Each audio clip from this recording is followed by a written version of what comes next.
Hi everyone, my name is Carl Denny, owner of Hastings Kickboxing. Just going to go out for a quick normal Sunday morning, and I want to try and show everyone what all of us are thinking and what most of us want to actually say.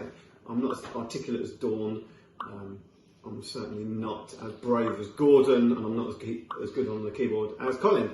So we're going to go out, we're going to film a few things, and we'll see how we get on. Before we go out, we need to wash our hands, don't we? So the reason for this video is just to kind of see how normal things are now the restrictions are being lifted, to be honest. So we're just going to go to B&Q and Tesco's and see what's what. First thing is all the Sunday drivers are back out, so they've gone back to normal. Well, I haven't got it. So we're just in the queue. There's what, 35, 40 people in front of us, and that's only within 5 minutes of being it. So instantly, that's more than we'd have in class. They cleaned the trolley, which is really cool, but we wasn't asked to clean our hands on the way in, so we might not clean our hands either. They kept 2 minutes apart outside, which is good, but let's see what it's like inside. So B&Q have got its house, it's pretty good, but once you get inside, social distancing isn't adhered to very well. I mean, it is a bit, but then on the way out I nearly got run over by some guy that couldn't wait for me to put my trolley back.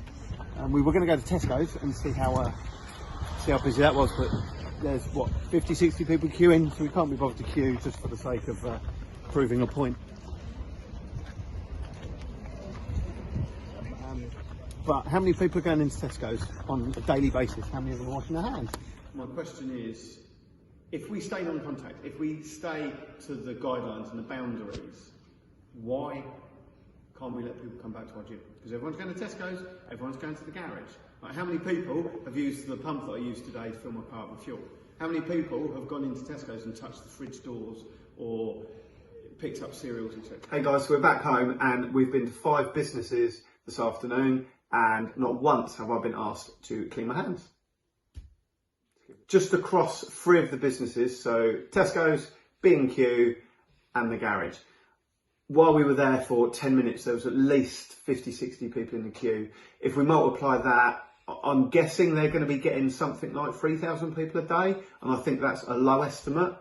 But even just across 3 of them, if they all had 3,000 people a day, that's 9,000 people, potentially, across them 3 units that have gone in there, touched stuff, moved stuff about, touched trolleys, touching flowers, touching anything that's in Tesco's. They've got no control as to who they can actually let in. I mean, yes, they can keep 2 minutes apart. Yes, they can clean the trolleys down and they can do their best to keep everything as clean as possible. But they didn't ask me to clean my hands. The biggest problem is in all the car parks and actually waiting around. You're actually getting closer to people there, as well as inside these places. I mean, Ryanair are talking about opening up. So you're going to have hundreds of people on the planes in close proximity. In an enclosed area as opposed to outside, let alone in the airports like Gatwick and Heathrow, etc. So at our gyms, we can control our environment. We can control how many people we have in, the people that are coming in. So as a rule with gyms, they're normally healthy, fit people. Our numbers are going to be less than 1% across the whole week, let alone on one day. We can also have a stronger control of keeping people apart, so social distancing, because we're only going to have 10, maybe 20 in at a time. Luckily, in Hastings, we're one of the lowest towns in the country for the coronavirus numbers. So I guess down this way, our numbers are even lower. So the risk, percentage-wise, is even lower. We can have workout zones, we can have areas, again, we're lucky enough to have an in and outdoor. We can section off the gym so you can work in your own little zone. We can clean that whole area down before and after every individual or every family trains in that position. Of course, sticking to government guidelines, so we would be doing no contact, no pads, no sparring. It'd be strictly circuit-based, cardio-based and bag work-based. Of course, you'd only use your own bag within your zone. And again, we can clean the kit and the area down after they've trained. And we can have time between people coming in and coming out as well. Certainly if we was to do small classes of, say, 10, for example. Now, of course, lots of people have died from this, and it is sad, and obviously our thoughts go out to all the families and people that have lost people to this. But life is going to carry on. We are going to continue. We are going to have to start opening back up. And I don't just mean us as gyms, I mean everything.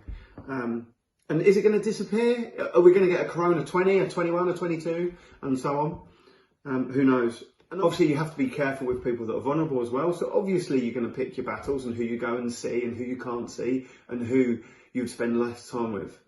But I do feel that if Tesco's can open and I can hang around with over 1,000 people in one go, if I can stand in a queue for 2 hours, if I can go and get on a plane and go on holiday, then why the hell can't I open my gym with a very low number of people that are fit and healthy, that are sensible, that can clean their hands before and after. We can clean the area before and after.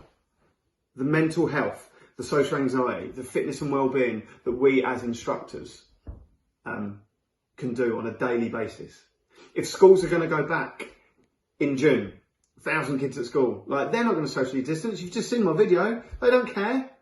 So if the schools are going back, if planes are going back, why can we not open our gyms up sensibly, adhere to social distancing, put all the cleaning stuff in place and keep our members safe and healthy and sane?